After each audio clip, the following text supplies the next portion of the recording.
Hi everyone, welcome back to my channel Bolo English. और आज का जो हमारा फ्रेज है बहुत ही इम्पोर्टेंट है, तो चलिए स्टार्ट करते हैं। आज का फ्रेज है हमारा एट द 11th आवर, यानी कि अंतिम क्षणों में। अंतिम क्षणों में या क्षण पर या ऐन मौके पर।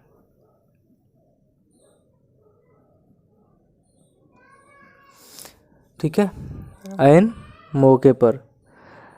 जैसे हम इसका अगर एग्जांपल लें तो पहले हम इसका मीनिंग आपको बता देते हैं कि इसका मीनिंग क्या होगा। एक्चुअली में कहना क्या चाहता है फ्रेज आपसे, कहना चाहता है कि द लास्ट मोमेंट,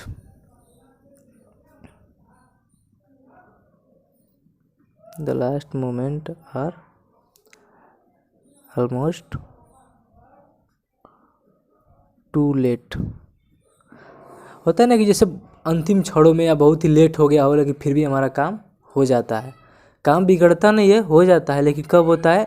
ऐन मौके पर, अंतिम क्षणों में, कि अगर थोड़ा सा भी लेट हो जाता तो नहीं हो पाता। उस कंडीशन में हम यूज करेंगे एट द 11th आवर, मतलब लास्ट मोमेंट में। जैसे हम बोलें कि वहाँ दंगा हो रहा था, आउट ऑफ कंट्रोल था, आउट ऑफ कंट्रोल होने वाला था, बट पुलिस ऐन मौके पे पहुंची और दंगे को क्या किया? काबू कर लिया। होता है ऐसे चीज़ें। तो इसको हम एग्जाम्पल में अगर यूज करते हैं तो बोलेंगे the mob was getting out of control but at the 11th our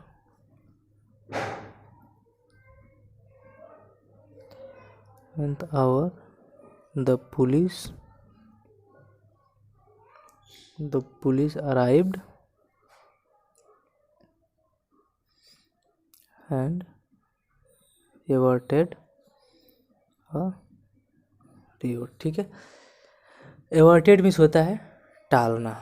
ठीक है, उसने टाल दिया। कब? जब पुलिस ऐन मौके पे पहुंच गई। वो क्या हो रहा था? आउट ऑफ कंट्रोल हो रहा था। तो एट द 11th आवर, हमको इस पे फोकस करना है। एट द 11th आवर मतलब ऐन मौके पे। ऐन मौके पुलिस पहुंची और दंगे को क्या किया? कंट्रोल कर लिया। ठीक है, अगर हम नेक्स्ट उदाहरण की बात करें तो जैसे बोलेंगे ही postpone his trip at the 11th hour. बोलते हैं ना कि उसने अंतिम क्षणों में अपना जो है ट्रिप कैंसिल कर दिया, लास्ट मोमेंट पे उसने मना कर दिया, लास्ट मोमेंट पे उसने अपनी यात्रा क्या कर दिया? कैंसिल कर दिया, होल्ड कर दिया, यानी अगले दिन के लिए जो भी है। तो इस तरीके से हम बोल सकते हैं। जैसे हम फ्लाइट से यात्रा करते हैं, अगर उस फ्लाइट के यात्रा के प्राइस को लेकर हम बात करें, वैसा एग्जांपल लें तो इससे एयरलाइंस का जो प्राइस होता है बहुत ही एक्सपेंसिव होता है। लेकिन अगर यदि आप लास्ट मोमेंट पे टिकट खरीदते हैं तो पहले आप खरीद लेते हैं, सस्ता पड़ता है थोड़ा, तो इसको हम बना सकते हैं airlines prices will B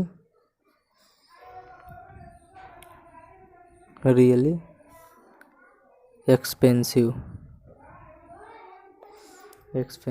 if you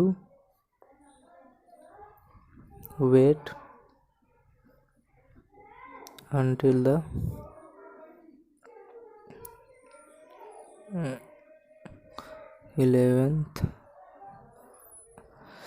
11th hour to buy ticket. यदि आप लास्ट समय तक जो वेट करते हैं टिकट खरीदने के लिए तो क्या हो जाता है? बहुत ही एक्सपेंसिव हो जाता है, यानी कि लास्ट मोमेंट, यानी कि अंतिम क्षणों में। जैसे कोई टीचर है, बोलता है, जैसे हम लोग फॉर एग्जांपल के लिए यदि हम कोई एग्ज़ाम दे रहे हैं तो टीचर बोलता है ना कि आप जो है अंतिम क्षणों का वेट ना करें, लास्ट मोमेंट का वेट ना करें कि पेपर लास्ट में छीनना पड़े, तो आप उससे पहले अपनी कापियाँ क्या करें? सबमिट कर दें। ऐसा होता है।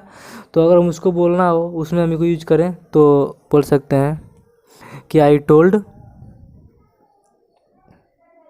My students not to wait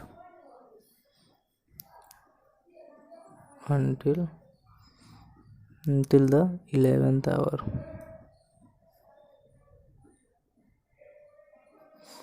11th hour to submit their papers. ठीक है, यानी कि लास्ट समय का आप यूज ना करें, वेट ना करें, आप जो उसके पहले अपनी कापियाँ सबमिट कर दे। तो हमको इसमें फोकस करना है 11th आवर पे, एट द 11th आवर पे, यानी अंतिम क्षणों में। इसमें भी द 11th आवर, अंतिम क्षणों में, अंतिम पलों में। ठीक है, इस तरीके से होता है। अगर इसके सिनोनिम्स की बात करें हम,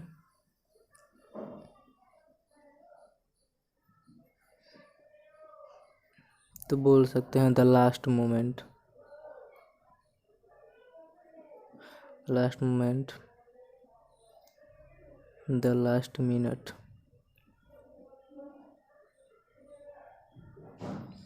यानी कि काम पूरा होने के बहुत ही कम चांस होते हैं, लगभग इम्पॉसिबल होता है, बट उसके पहले काम हमारा हो जाता है।